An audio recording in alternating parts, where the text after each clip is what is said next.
It is still unclear how many people are dead after a Russian airstrike hit a busy shopping mall in Ukraine. It is one of the worst attacks that we have seen since this war started months ago in late February. It happened in the central Ukrainian city of Kremenchuk on the far eastern side of the country, leaving at least 13 people dead. And at this point, we're hearing 40 injured. Ukraine's president says more than 1,000 people were inside at the time of this deadly attack. Retired Lieutenant General Richard Newton joining us live with more on the situation and also some major headlines today. Good to see you, as always. I want to talk about the mall attack in just a moment, but just within the last couple of hours, we have heard some major news that Vladimir Putin may attend the G20 summit in November. If that's true, the U.S., other Western leaders across the world are going to have to decide how to respond. Is this an opportunity? Is it a trap?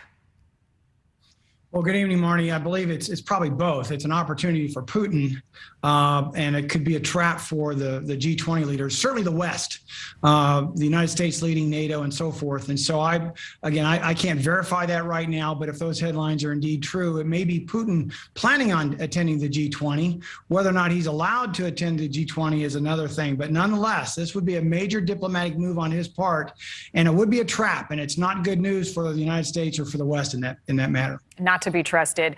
So this mall attack today in Ukraine was bloody. It was deadly. Talk a little bit about the timing of the attack at this mall with the G7 meetings taking place, Western leaders pledging continued support for Ukraine. Coincidence? Precisely. No, it's no coincidence on Putin's part. The mall attack, from my sources, occurred from a Tu-95 bomber with air-to-surface missiles. If you recall, several weeks ago, I flew with the Russian Air Force out of Engels Air Base, where those Tu-95s are based. And so it doesn't surprise me, frankly, that they'll up in the ante trying to, engage targets with air power now, but also the fact that the G7 summit kicked off in Bavaria, in Lower Germany yesterday.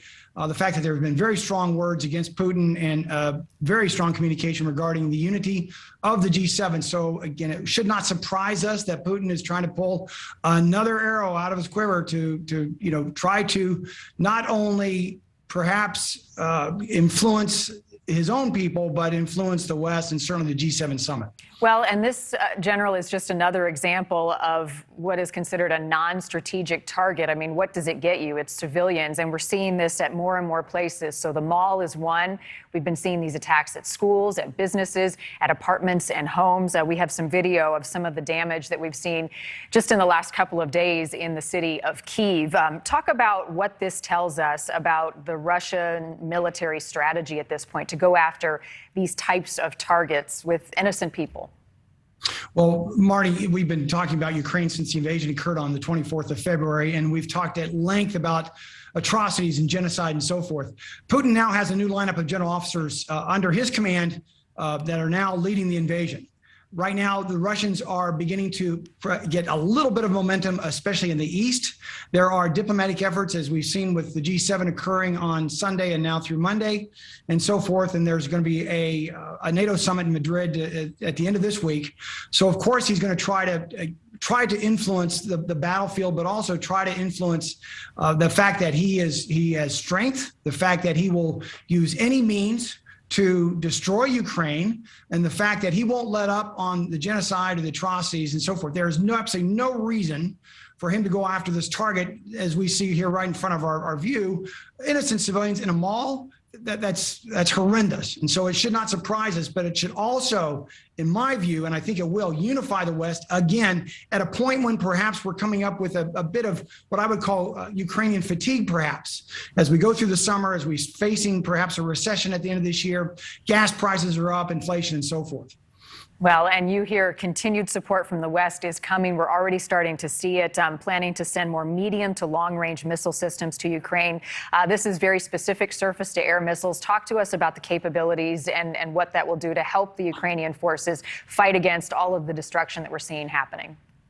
Well, what's most important, I think, in that package that they announced yesterday is the defense systems against medium-range missiles, as well as more ammunitions and now radars, which really ups the ante in terms of the defensive capabilities of the Ukrainian military. But let's also be very clear. President Biden in the summit also made a statement regarding another $7.5 billion of aid that will be lent from the United States into Ukraine. The challenge is going to be the logistics supply chain, getting those overland routes open. Also, the challenge will be to continue to provide these arms, not only here in the end of June of 2022, but what I think is going to be a long war. In fact, the Secretary General of NATO said that we can't anticipate this war to last months, but to last years. And so we've got to stand behind Ukraine, but we've got to make sure that we continue to provide arms, especially defensive arms, but now offensive arms, as you alluded to, and those missiles and so forth. That's going to be very important, not only for the United States, but again, for the West particularly. Well, and as you have said to me time and time again, a war of attrition, and that is what it is turning out to be. General, always good to have your time. Good to see you. Good to see you, Marty. Thank you. Thank you for watching. Go to newsnationnow.com to find News Nation on your television provider. And don't forget to click the red subscribe button below to get more of News Nation's fact-driven, unbiased coverage.